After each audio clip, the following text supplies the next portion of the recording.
और return to factor जो होते हैं उसकी 3 स्टेजेस होती हैं, ठीक है। फर्स्ट होती है हमारी क्या, इंक्रीजिंग रिटर्न टू फैक्टर, और सेकंड हमारी होती है डिमिनिशिंग रिटर्न टू फैक्टर, और थर्ड होती है नेगेटिव रिटर्न टू फैक्टर। देखिए एक इम्पोर्टेंट चीज़ ये है, जब हम कॉस्ट को पढ़ते हैं ना इसमें, तो रिटर्न टू फैक्टर को हम चेंज कर लेते हैं थोड़ा सा। जैसे अभी मैंने आपको बताई 3 स्टेजेस, इंक्रीजिंग, डिमिनिशिंग और नेगेटिव। लेकिन अगर जब हम कॉस्ट को एनालाइज कर रहे हैं तो कॉस्ट में लॉ ऑफ वेरिएबल प्रोपोर्शन को हम अलग तरीके से पढ़ते हैं, उसमें इंक्रीजिंग, कांस्टेंट और डिमिनिशिंग पढ़ते हैं, 3 स्टेजेस पढ़ते हैं। इसलिए मैं आपको 4 ये टाइप्स बताता हूँ, इसमें इंक्रीजिंग भी बताता हूँ और क्या नाम है, कांस्टेंट भी बताता हूँ, और डिमिनिशिंग भी और नेगेटिव भी, सही है। तो सबसे पहला मैं आपको ये बता रहा हूँ, इसमें जो टॉपिक है हमारा, अगर हमारा फर्स्ट ये पार्ट है इंक्रीजिंग रिटर्न टू फैक्टर, ठीक है, increasing return to factor. Increasing return to factor है ना, अगर ये डिपेंड करता है इंक्रीजिंग रिटर्न टू फैक्टर किस पर, एमपी पर, ठीक है। देखिए अगर एमपी स्टूडेंट्स इंक्रीज हो रहा है, एमपी इंक्रीज हो रहा है, तो ये कौन सा कहलाएगा, इंक्रीजिंग रिटर्न टू फैक्टर। और एमपी अगर हमारा कांस्टेंट है तो क्या कहलाएगा, कांस्टेंट रिटर्न टू फैक्टर। और एमपी हमारा अगर डिमिनिश हो रहा है, डिमिनिश हो रहा है तो क्या कहलाएगा, डिमिनिशिंग रिटर्न टू फैक्टर। अगर एमपी हमारा नेगेटिव हो जाता है तो क्या कहलाएगा ये, ठीक है, ये ध्यान रखना है आपको, ठीक है ना। एमपी के अकॉर्डिंग एनालाइज करते हैं हम इसके स्टेजेस को, इसकी जो स्टेजेस होती हैं वो हम एनालाइज जो करते हैं वो किसके अकॉर्डिंग करते हैं, एमपी के अकॉर्डिंग। एमपी अगर इंक्रीज हो रहा है तो इंक्रीजिंग रिटर्न टू फैक्टर हो गया, डिक्रीज कांस्टेंट है तो constant return to factor, diminishing और नेगेटिव रिटर्न टू फैक्टर, ठीक है। अब जैसे इंक्रीजिंग रिटर्न टू फैक्टर हो गया, हमारा फर्स्ट पॉइंट है इंक्रीजिंग रिटर्न टू फैक्टर। तो इंक्रीजिंग रिटर्न टू फैक्टर में हमें ये बताना है, ये increasing return to factor short run concept है या लॉन्ग रन कॉन्सेप्ट है। फर्स्ट ऑफ ऑल कौन सा कॉन्सेप्ट है इंक्रीजिंग रिटर्न टू फैक्टर, हम पढ़ रहे हैं return to factor. Return to factor, factor का क्या रिटर्न मिल रहा है, एक फैक्टर का रिटर्न क्या मिल रहा है, तो एक फैक्टर है कमी प्रोडक्शन करेगा, क्योंकि हम सब कुछ नहीं बढ़ा रहे एक साथ, सही है ना, स्केल नहीं चल रहा हमारा, क्या चल रहा है, फैक्टर चल रहा है। फैक्टर चल रहा है तो ये शॉर्ट रन कॉन्सेप्ट होता है, ठीक है। तो हम लिख देंगे सबसे पहले इट इज आ, सॉरी इसमें शॉर्ट कर देते हैं और भी ज्यादा, ठीक है, इसमें और शॉर्ट कर देते हैं। क्या है शॉर्ट इसका, देखिए in short run, in short run, इससे भी तो वही बात हो रही है। अब शॉर्ट रन है तो कुछ फैक्टर हमारे क्या होंगे, फिक्स्ड, और कुछ क्या होंगे, वेरिएबल। ये तो होने ही है, सही है ना, कुछ फिक्स्ड होंगे और कुछ क्या होंगे, वेरिएबल होंगे। लेकिन अब हमें पढ़ना है इसमें, ये हम ऑटोमेटिकली मान लेंगे, उसे लिखने की कोई नीड नहीं है। अब हम प्रोडक्शन को अगर हम बढ़ाना चाहते हैं, we want to increase the production, then how to increase the production, to increase the variable factor, है ना। क्या हम फिक्स्ड फैक्टर को इंक्रीज कर सकते हैं, नहीं ना, हम किसे इंक्रीज करेंगे, वेरिएबल फैक्टर को, ठीक है। तो हम यहां पर लिखेंगे when variable factor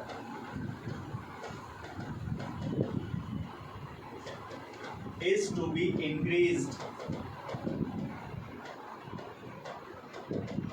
with the given fixed factor, given fixed factor, then in first stage total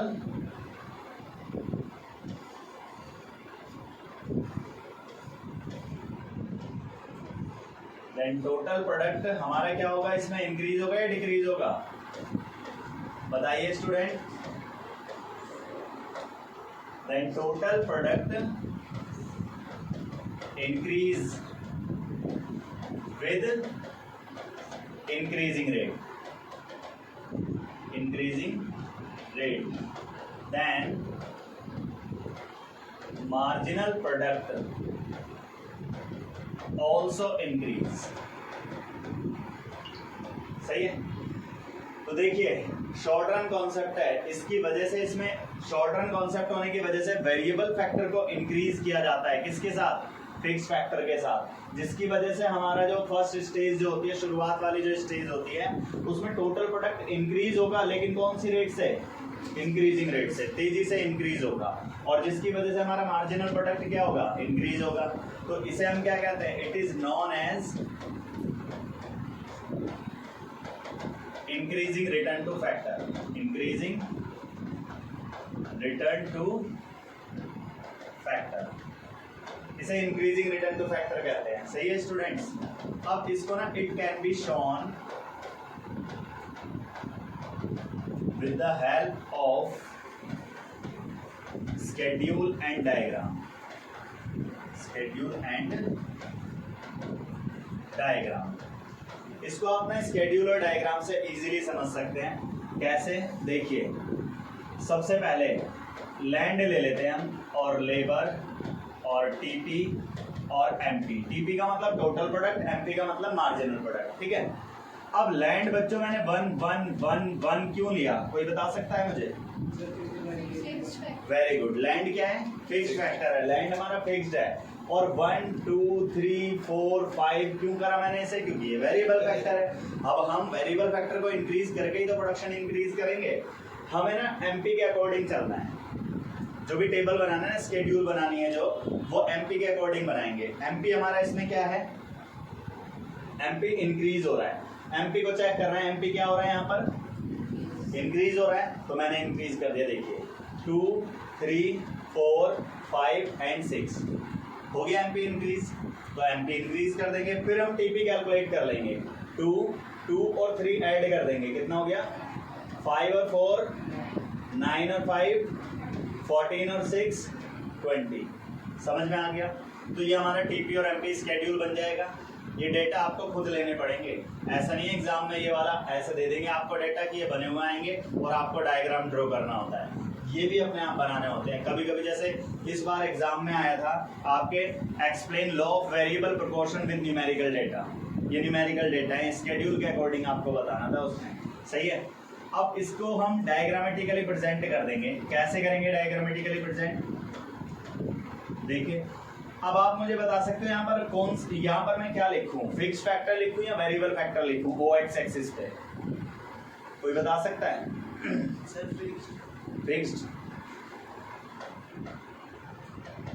fixed factor लिख दिया मैंने। अरे ये तो गलत लिख दिया। अरे बच्चों, अब हमारा जो प्रोडक्शन इंक्रीज हुआ है किसकी वजह से इंक्रीज हुआ है? लेबर को बढ़ाने की वजह से या वेरिएबल वो फिक्स्ड फैक्टर को बढ़ाने की वजह से? लेबर इंक्रीज हो रही है ना, लेबर ही तो 1 2 3 हो रही है। सही है ना? तो अब हम यहाँ पर लिखेंगे अगर 1 2 3 एंड 4 एंड 5, ठीक है? तो 1 2 3 4 5 लिखेंगे। वेरिएबल फैक्टर इंक्रीज हुआ तभी तो हमारा प्रोडक्ट चेंज हुआ। सही है? तो इसलिए यहाँ पर लिखेंगे 4 और 8 12 16 एंड 20, ठीक है? अब 1 पर कितना है? 2। 1 पर हम 2 अप्रोक्स लगा लेंगे पॉइंट, और 2 पर कितना हो गया? 5, ठीक है? और 3 पर हमारा 9 हो गया, और 4 पर कितना? 14, और 5 पर कितना हो जाएगा? 20। तो आपने देखा ये कर्व ऐसा बन जाएगा, ठीक है? ये हमारा कौन सा कर्व हो गया? टीपी। ये हमारा एक पॉइंट ये था, एक पॉइंट ये है हमारा, एक पॉइंट ये है, और एक पॉइंट ये है, और एक पॉइंट ये है। इनसे मैंने किस कर्व को बनाया? टीपी, ठीक है? अब नेक्स्ट हम बनाएंगे एमपी कर्व। एमपी कर्व 1 पर तो 2 ही रहेगा, और 2 पर कितना है? 3, थोड़ा सा ऊपर, फिर थोड़ा सा और ऊपर। ये आप अपनी कॉपी में अच्छे से बना लेना, एमपी, ठीक है? तो ये हमारा एमपी कर्व हो जाएगा। अब ये हमारा एमपी कर्व हो गया और टीपी कर्व हो गया। तो यहाँ पर एमपी हमारा क्या हो रहा है स्टूडेंट्स? राइज। एमपी क्या हो रहा है यहाँ पर? और ये इंक्रीज हो रहा है, लेकिन हम कौन सी रेट से लिखेंगे? With increasing rate. समझ में आया? अब एक्सप्लेन करना बड़ा इजी काम होता है डायग्राम को। डायग्राम को जब हमें एक्सप्लेन करना होता है बहुत इजी होता है ये। फर्स्ट ऑफ ऑल आप चेक करेंगे in figure O X axis क्या शो करता है भाई, वेरिएबल फैक्टर शो करता है, और ओ वाई एक्सिस तो हमने शो ही नहीं करा। और ये रूल होता है ग्राफ का, ये आपको ना वो प्रॉपर बनाना होता है, ओ एक्स एक्सिस क्या शो करता है, ओ वाई एक्सिस क्या शो करता है, पहले इसे लिखना होता है, ठीक है। तो ओ एक्स एक्सिस क्या शो करता है, variable factor, O Y axis क्या शो करता है, प्रोडक्ट, ठीक है। टीपी और एमपी कर्व कौन से कर्व है हमारे, टोटल प्रोडक्ट और मार्जिनल प्रोडक्ट कर्व है, ठीक है। तो अब हम इसको लिख देते हैं। तो देखिए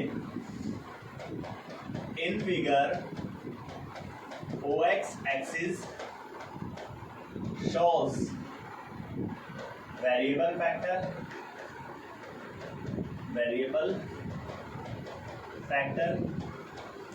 and OY axis shows product in which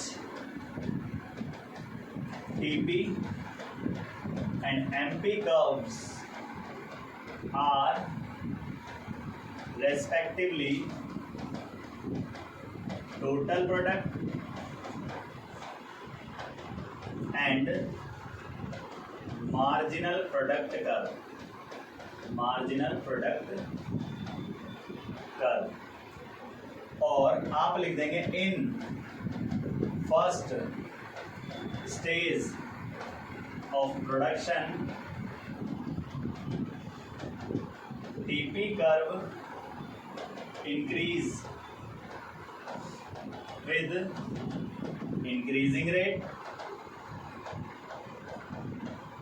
then MP curve also increase,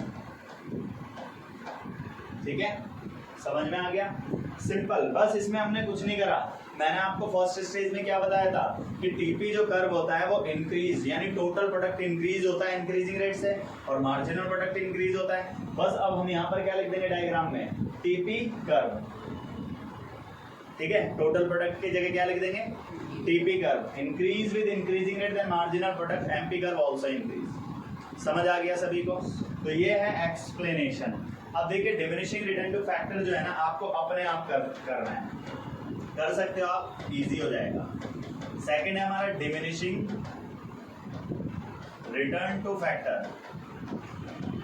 अब डिमिनिशिंग रिटर्न टू फैक्टर क्या होगा भाई, सबसे पहली चीज इन शॉर्ट रन तो सेम रहेगा, ये थ्योरी सेम रहेगी। देखिए अब वेरिएबल फैक्टर को बढ़ाया जाएगा, ठीक है। अब यहां पर क्या करा जाएगा, when variable factor is to be increase. एक चीज याद रखना है, वेरिएबल फैक्टर को इंक्रीज किया जाता है, एक वेरिएबल फैक्टर को। यहाँ पर variable factors are to be increase लिख दोगे गलत हो जाएगी थ्योरी, क्योंकि इसकी अजम्पशन है एक लेबर को इंक्रीज करके ही प्रोडक्शन इंक्रीज करना है, ठीक है। तो variable factor is to be increased with the given fixed factor, then अब कौन सी स्टेज आएगी, in second stage total product क्या होगा इसमें हमारा, increase with diminishing rate, then marginal product fall to 0। हमारा मार्जिनल प्रोडक्ट क्या हो जाएगा, fall to 0 हो जाएगा, सही है। तो उसे हम क्या कहेंगे, डिमिनिशिंग रिटर्न टू फैक्टर। अब इसमें भी हम लिख देंगे it can be shown with the help of schedule and diagram. इसे आप स्केड्यूल और डायग्राम से बहुत इजीली समझ सकते हैं। देखिए स्केड्यूल वही रहेगा हमारा, लैंड हो गई, लेबर और टीपी एंड एमपी। अब लैंड फिक्स्ड क्यों है भाई, ये फिक्स्ड है इसलिए 1 है, ठीक है। अब की बार इसमें क्या लिखा हुआ है, मार्जिनल प्रोडक्ट क्या हो रहा है, मार्जिनल प्रोडक्ट क्या हो रहा है, फॉल टू 0 है ना। तो 10 और फिर मैंने 8 और फिर 5 0 एंड 5 माइनस तो है ही नहीं अभी इसमें, ठीक है, तो 5 और 3 और 0 लिख दिया, ठीक है। फॉल टू 0 है ना, तो फॉल हो रहा है मार्जिनल प्रोडक्ट, और फॉल होकर क्या हो रहा है 0 हो रहा है। 10 और 8 कितना हो गया 18 और 5 कितना हो गया 23 और 3 और ये भी कितना हो जाएगा। आपको डायग्राम ड्रॉ करना है अपने आप,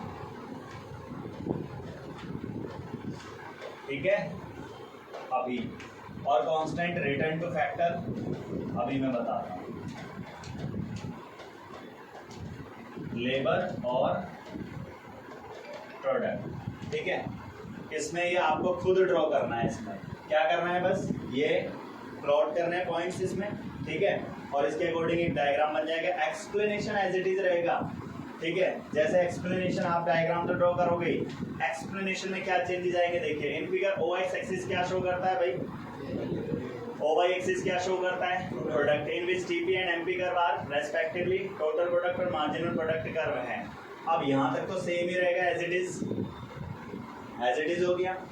अब यहाँ पर कौन सी स्टेज आ जाएगी, सेकेंड स्टेज ऑफ प्रोडक्शन, ठीक है। टीपी कर्व इंक्रीज विद कौन सी रेट हो जाएगी यहाँ पर, diminishing rate. Then marginal product curve क्या हो जाएगा, फॉल टू ऑल्सो हटा देना ये, ठीक है, यहाँ से हटा देना, क्या लिख दोगे फॉल टू 0। समझ में आ गया।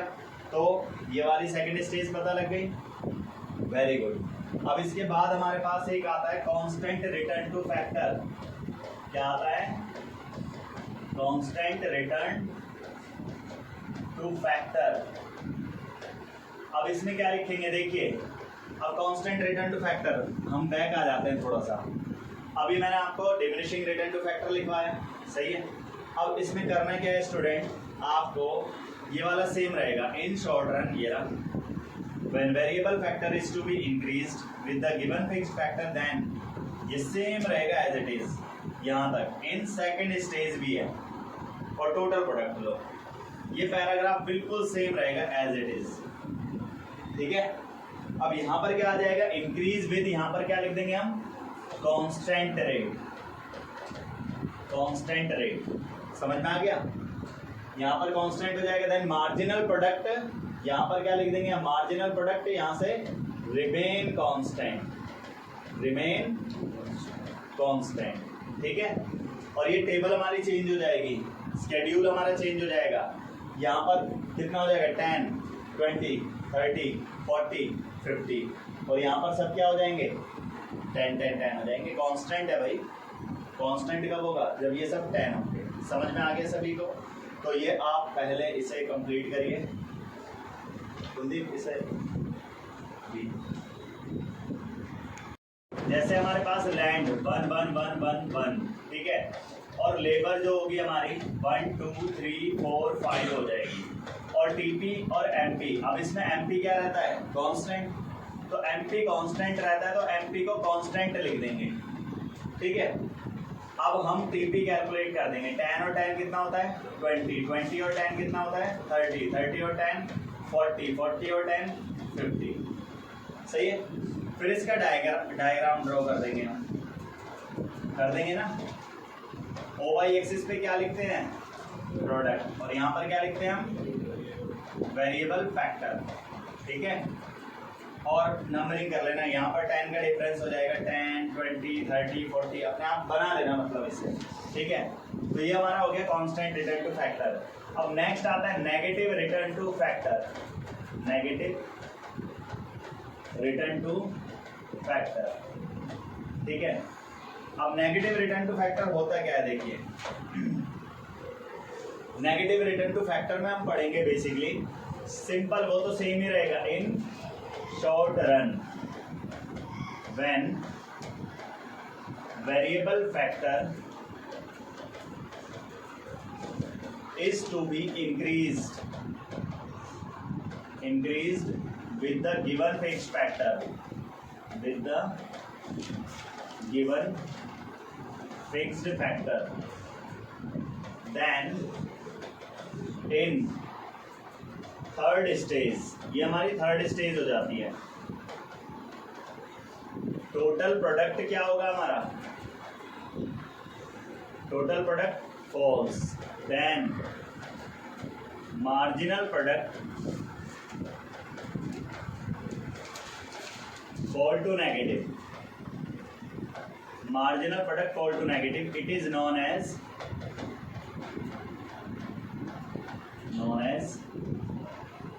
negative return to factor, negative return to factor, इसे हम नेगेटिव रिटर्न टू फैक्टर कहेंगे। ठीक है, इसका स्केड्यूल बनाने की कोई नीड नहीं है क्योंकि थोड़ा अजीब बनेगा। अब यहाँ पर मैंने यहाँ तक ले लिया है ना, इससे आगे वाली स्टेजेस बनानी होती है। तो इसमें जैसे ये बनता है ना बाई चांस, तो इसमें इतना पोर्शन दिखाना पड़ेगा क्योंकि मार्जिनल प्रोडक्ट फॉल हो रहा है, और मार्जिनल प्रोडक्ट जब फॉल हो रहा है, जैसे ये हो गया हमारा, तो ये नेगेटिव हो जाता है एमपी। तो इस टाइप का थोड़ा अजीब सा लगता है ये बनाने में ना, समझ में कम आता है। तो वैसे तो हम बना सकते हैं, ऐसा कोई दिक्कत नहीं है इसमें। ठीक है, लेकिन इसमें डायग्राम स्केड्यूल की कोई नीड नहीं है। सही है। अब इसके बाद जो इम्पोर्टेंट टॉपिक आता है ना, वो है हमारा law of variable proportion, law of variable proportion. ये देखिए स्टूडेंट, काफी इंपॉर्टेंट टॉपिक है, जैसे आपके फर्स्ट टर्म एग्जामिनेशन में आया भी है ना। अब इसमें क्या होता है, लॉ ऑफ वेरिएबल प्रोपोर्शन, यहां से आपने लिखना शुरू करा। ठीक है, सबसे पहले इसमें क्या करना है, सिंपल सी चीज है। इसमें इंक्रीजिंग रिटर्न टू फैक्टर,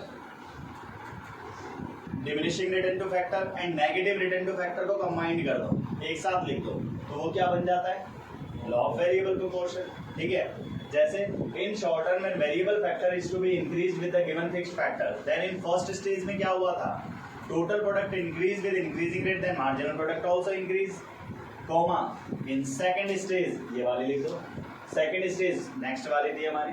ठीक है, अब देखिए सबसे पहले मैंने क्या करा, सबसे पहले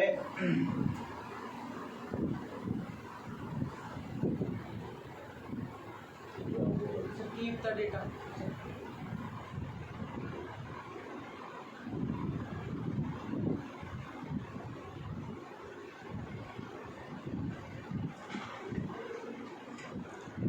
स्टेज को लिख देंगे, फर्स्ट स्टेज को जो हमारी इंक्रीजिंग रिटर्न टू फैक्टर है, इस वाली स्टेज को लिख देंगे, पूरी कंप्लीट लिख देंगे यहाँ तक, इंक्रीज तक। ठीक है, पहली स्टेज। सेकंड स्टेज हम लिख देंगे यहाँ पर, जो हमारी second diminishing return to factor दे रखा है, यहाँ से लिखेंगे सेकंड स्टेज से, ये रहा इन सेकंड स्टेज लिखा है ना, in second stage total product increase with diminishing rate, then marginal product fall to 0, और फिर हम लिख देंगे क्या, लास्ट थर्ड स्टेज ये वाली, in third stage total product fall, then marginal product fall to negative. ठीक है, इन तीनों स्टेज को कंबाइन कर देंगे तो क्या बन जाएगा हमारा, वो लॉ ऑफ वेरिएबल प्रोपोर्शन।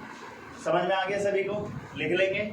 ठीक है, वेरी गुड। अब इसमें क्या करेंगे, इसका स्केड्यूल देखेंगे आप कैसे बनाएंगे, लैंड, लेबर, टीपी और एमपी। ठीक है, अब इसमें क्या करेंगे, देखिए 1 1 1 1 1 1 1 लिया मैंने इसे, 1 2 3 4 5 6 7। पहले मार्जिनल प्रोडक्ट इंक्रीज हुआ, लिखा था ना हमने, पहली स्टेज कौन सी, इंक्रीजिंग। फिर मार्जिनल प्रोडक्ट फॉल हो गया, लो जी फॉल टू 0 हो गया, और थर्ड स्टेज में क्या हो गया, नेगेटिव। ठीक है, थर्ड स्टेज में क्या हो गया, नेगेटिव हो गया। ठीक है, तो हम नेगेटिव भी लिख देंगे, नेगेटिव 2। सही है, अब टीपी कैलकुलेट कर लो, 2 और 3 कितना हो जाएगा, 5 और 5 10, 10 और 3 कितना हो गया, 13, 13 और 2 कितना हो गया, 15, 15 और 0 कितना हो गया, 15, 15 और 2 कितना हो गया। इससे डायग्राम ड्रॉ करेंगे और डायग्राम बना लेंगे, law of variable proportion finish. समझ में आ गया। तो ये हमारी आज की क्लास थी, लॉ ऑफ वेरिएबल प्रोपोर्शन, जो एक रिटर्न टू फैक्टर का कॉन्सेप्ट है, एक पूरा कॉन्सेप्ट है, शॉर्ट रन वाला कॉन्सेप्ट इसमें।